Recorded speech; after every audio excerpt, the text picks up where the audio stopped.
George W. Bush as the devil. Yesterday, the devil came here. Right here. ቬንዙዌላ ደግ መሪ በአሜሪካ አሸባሪ የተባለው ያልተዘመረለት ጀግና። እኔ አምባገነን አይደለሁም፣ አምባገነን በሆኑ ጓደኞቼ የአፍሪካ መሪዎች ይሆኑ ነበር ነው ያለው ጀግናው ሁጎ ቻቬዝ።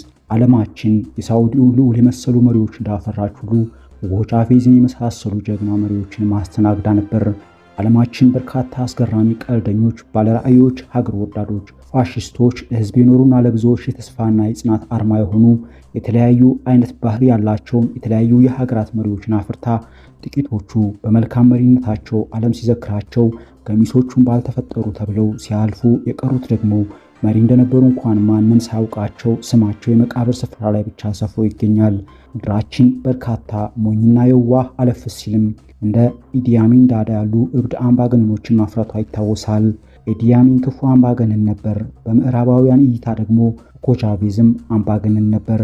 የሁጎ ቻቬዝ አምባገነንነት ግን ለነ አሜሪካ እንጂ ለሚወዱትና ለሚወዳቸው የቬንዙዌላና የላቲን አሜሪካ ለነ ቦሊቬሪያን እንቅስቃሴ ተከታዮች አልነበረም። ቬንዙዌላውያን እስከዛሬ ድረስ ያነቡለታል። እኔም ይህ ሰው ሁጎ ቻቬዝ አስገራሚ ታሪክ ያለው የቬንዙዌላን ኢኮኖሚ በዓለም ተወዳዳሪ እንዲሆን ያደረገ ቬንዙዌላውያን የድሆች አባት ብለው የሚጠሩት በምዕራባውያን በተጠነሰሰ ሴራ ከመንበሩ ከተሰናበተ በኋላ የቬንዙዌላን ሕዝብ በጥቂት ቀናት ውስጥ አመጽ አስነስተው ወደ መንበሩ የመለሱት የእነ ካስትሮ ጓደኛ የቼጉቬራና የሲሞን ቦሊቫር አድናቂ ሁጎ ቻቬዝ ነው። ቻቬዝ ለምን ዓለም ያልዘመረለት ጀግና ተባለ? እስከ ቪዲዮ ፍጻሜ አብራችሁን ብትቆዩ እውነትም ጀግና ነበር፣ ያውም የተባረከ እንደ አፍሪካውያኑ መሪ ህዝቡ በፍርሃት ሳይሆን በፍቅር ያጨበጨበለት መሪ ማለታችሁ አይቀርም። ቻቬዝ የተወለደው በቬንዙዌላ ሳባኔታ ከተማ ሲሆን ጊዜው እንደ አውሮፓ አቆጣጠር ጁላይ 28 1954 ነበር። የሚሊተሪ ሳይንስ ምሁርም ነው። ቻቬዝ በወጣትነቱ ዘመን በወቅቱ የሀገሪቱ መሪ የነበሩት በአሜሪካውያን ድጋፍ የሚደረግላቸውን አምባገነን ፕሬዝዳንት ፔሬዝን ከብዙ ትግልና እንግልት በኋላ እንደ አውሮፓውያን አቆጣጠር በ1997 ለሚካሄደው ምርጫ ራሳቸውን አዘጋጁ። ቻቬዝ ህዝቡን አሳመነ። ህዝቡም አምኖት ፕሬዝዳንትነታቸውን ሁን ሲሉ ድምጻቸውን ሰጡት። እንደ አውሮፓ አቆጣጠር በ1998 የቬንዙዌላ ፕሬዝዳንት ሆነ። ቻቬዝ ስልጣን ሲይዝ 70 ከመቶ የሚሆነው የቬንዙዌላ መሬት 3 በመቶ በሚሆኑ ጥቂት ባለሀብቶች ብቻ ተይዞ ነበር። ይህንን በማሻሻል መሬትን ለቬንዙዌላውያን አከፋፈለ። በህዝቡ ዘንድ ተወዳጅነትን ቢያተርፍለትም በአሜሪካውያኑ ዘንድ ጥርስ ውስጥ እንዲገባ አስችሎታል። በዚህም የተነሳ እንደ አውሮፓ አቆጣጠር በ2002 አሜሪካውያን በጠነሰሱት መፈንቅለ መንግስት ከስልጣኑ እንዲነሳ ቢደረግም ከቀናት በኋላ የቬንዙዌላ ጭቁን ህዝቦች ካራካስ አደባባይን ተቆጣጥረው ቻቬዝን ወደ ስልጣን መለሱት።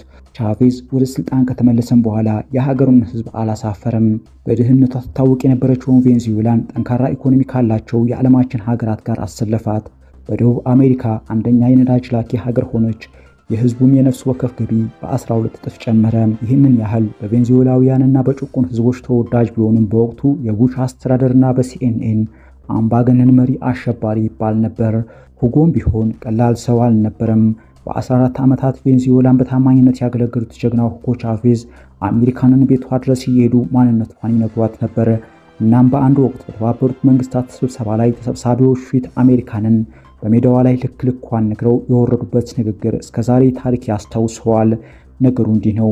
ሴፕቴምበር 20 2006 በተካሄደው የተባበሩት መንግስታት ስብሰባ ላይ ፕሬዝዳንት ሁጎ ቻቬዝ ንግግር እንዲያደርጉ ተጋብዘው ወደ ፖዲየሙ ካመሩ በኋላ ማይኩን ኦን አድርገው ለጥቂት ሰከንዶች ተሰብሳቢውን ተመለከቱም። ከዚያም ከፊት ለፊታቸው በርቀት ወደ ተቀመጡት የአሜሪካን ፕሬዝዳንት ላይ አይናቸውን ተክለው ልክ ሰይጣን እንዳየሰው እጃቸውን በመስቀል ምልክት እንዳማተቡ ክቡራንና ክቡራን የሀገራት መሪዎች፣ ትናንትና ልክ አሁን በቆምኩበት ቦታ ላይ ዲያብሎስ ቆሞ ነበር። ዲያብሎስ ራሱ እዚህ ቦታ ቆሞ ሲናገር ነበር። ያ ዲያብሎስ፣ ያ እስካሁን ከዚህ ቦታ ሽታው ያልጠፋው ሰይጣን ጆርጅ ቡሽ ይባላል ብለው ሲናገሩ የጉባኤው ተሰብሳቢዎች ግማሹ በአድናቆት ግማሹ በገረሜታ የቀረው በተቃውሞ ማጉረምረም ጀመረ። ቻቬዝ አላቆሙም። የፖዲየሙን ጠረጴዛ በኃይልና በቁጣ እየደበደቡ አሜሪካን በሀገራት ጉዳይ ጣልቃ እየገባች የምትፈተፍተውን ነገር እንድታቆም የዓለም ሀገራት ተባብረው በድሃ ሀገራት ላይ የሚሞክሩትን የምዕራባውያንን ጉልበት እንዲሰብሩ ተናግረው በኩራት ከወጡበት መድረክ በኩራትና በልበሙሉነት ወረዱ። ቻቬዝ ቡሽ በኢራቃውያን ህፃናት ላይ ያደረሰውን እልቂት ያወገዘ ሲሆን ይህንንም ተከትሎ በርካታ የምዕራባውያን ጋዜጠኞች በንዴት ቻቬዝ አምባገነን ነው ሲሉ ጻፉ። ይህንንም ተከትሎ ታላቁ የዓለማችን ጋዜጠኛ ኦሊቨር ስቶን ቃለ ምልልስ የሰጠው ቻቬዝ እኔ አምባገነን አይደለሁም፣ አምባገነን ብሆን ኖሮ ጓደኞቼ የአፍሪካ መሪዎች ይሆኑ ነበር ሲል አሜሪካ ከአፍሪካውያኑ አምባገነን መሪዎች ጋር ያላትን ወዳጅነት ይፋ አውጥቶታል። ቻቬዝ የአሜሪካን መንግስት የዓለም ገዢ ለመሆን የሚያደርገውን ጥረት ለአፍታም ተቀብለው የማያውቁ እጅግ ደፋር መሪ ነበሩ። ዓለማችን እንደ ሳዑዲው ልዑል የመሰሉ መሪዎች እንዳፈራች ሁሉ ሁጎ ቻቬዝን የመሳሰሉም ጀግና መሪዎችን ማስተናግዳ ነበር። ባለፈው ዓመት ጥር ወር በወቅቱ የአሜሪካን የውጭ ጉዳይ ሚኒስትር የነበሩት አንቶኒ ብሊንከን ወደ ሳዑዲ ተጉዘው ከሳዑዲው ልዑል መሐመድ ቢን ሰልማን ጋር መካከለኛው ምስራቅን በተመለከተ በተወያዩበት ወቅት መሐመድ ቢን ሰልማን ስለ ፍልስጤማውያን ግድ እንደሌለው በይፋ መናገሩ ብዙዎችን አስገርሞ ያለፈ ነገር ነበር። መሐመድ ቢን ሰልማን በዚህ ወቅት እኔ በግሌ የፍልስጤማውያን ነገር አያሳስበኝም በማለት መናገሩና ሆኖም 90% የሚሆነው የሳዑዲ ወጣት የፍልስጤማውያን ነገር እንደሚያሳስባቸው በዚህም ምክንያት እንደ ሀገር ከእስራኤል ጋር ስምምነት ለመድረስ እንደማይደፍሩ ተናግሯል። ሰውየው ይህንን ሲያስረዳ አንዋር ሳዳት በኢስላሚስት ሚሊሻዎች የተገደሉትን ከእስራኤል ጋር የሰላም ስምምነት በማድረጋቸው ምክንያት መሆኑን ጠቅሶ እሱም እስራኤልን ደግፎ ተመሳሳይ ውሳኔ ላይ ቢደርስ የሳዳት ዕጣ ሊደርሰው እንደሚችል የገለጸ ምንም ሀፍረት የማይሰማው ሰው ነው። መሐመድ ቢን ሰልማን ይህንን ካለ ከጥቂት ወራት በኋላ ሳዑዲ የትራምፕ ጋዛን የመቆጣጠር ሐሳብ እንደምትቃወም መግለጫ አውጥቷል። ያው ቀደም ብለው እንደተናገሩት በግላቸው ይህ የፍልስጤማውያን ነገር ጉዳያቸው ባይሆንም እንደ መንግስት ይህንን የይስሙላ የተለሳለሰ መግለጫ አውጥተዋል።